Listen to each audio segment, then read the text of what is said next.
Hey guys, it's Bobby Legs, and welcome to another episode of Bobby Legs Loves Watches. And today I will be reviewing the Sinn 556. It's always a good day when I get to review a Sinn. I can't hide the fact that I'm a big fanboy. Anyway, I'd like to thank my buddy Art for lending this watch in. Um, it's guys like Art and other subscribers who lend in watches for me to review that enables me to provide consistent content, and I really appreciate it. Before we continue with this review, please remember to like and subscribe and click that bell icon to get updates when I upload new videos. I love making these videos, and I hope you like them too. So let's get on with the review.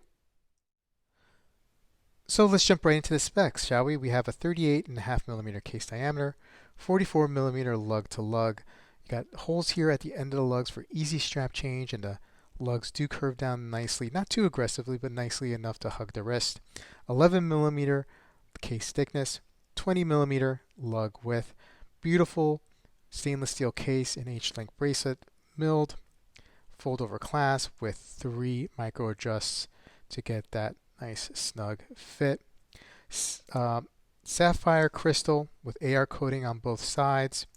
Sapphire crystal in the back, showing off the Salida 200 movement, which is a 26 joule, 28,800 beats per hour movement. And you do have that signature Sinn rotor there in that gold tone. This watch has 200 meters of water resistance. It is a screw down crown. You have these crown guards here leading up to an aggressively knurled crown. Unwind, first position is to wind. Second position is to change the date. Third position is to change the time. Screw that down and you got the 200-meter water resistance again. So I'm going to put this on wrist now. I have a 6 3/4 inch wrist. The watch fits very, very well. Check out that matte black glossy dial. It is just a beautiful dial. You have luminescence applied on the indices and the hour and the minute, and that second hand, that long second hand there. Now this version does not have the numerals at the 12, 3, 6, and 9 position, but it is a clean and easy legible dial. That's one of the things that I love about Sinn and the 556 and the A56 especially.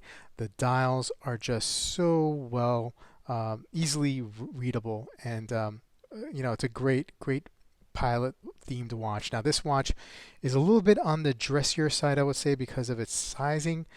A very clean look. If you throw this on a leather strap, you can definitely get that dressy feel, but it feels sporty when it's on this H-link bracelet, which is a very comfortable bracelet. The only downside I would say is that the clasp can use a lot of work. This is the same clasp that you see in a lot of their models, but it's just, I come to expect a little bit more out of Sinn, and I think they can start by maybe improving their clasp system. Now this price now MSRPs, this watch now MSRPs for around 1,500. They have raised their prices, but you can find these in the aftermarket, and that's where I would suggest you start looking if you're interested in a piece like this. You can find them from the 800 to $1,000 range.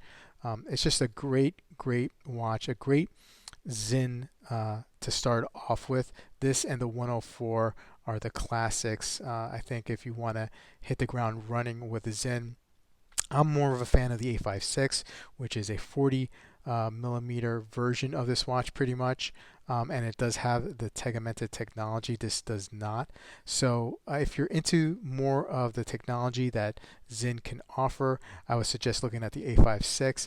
But if you're looking for a nice, affordable, dressy sport watch that gives off that that explorer type vibe, then you don't have to look too far past the 556 here, because I think it succeeds in doing that. Anyway, guys, let me know what you think of this watch. I love connecting with you guys. I love Sinn. I'm really digging the 856, and I'd love to hear what you guys think about it. And I'll see you in the next video.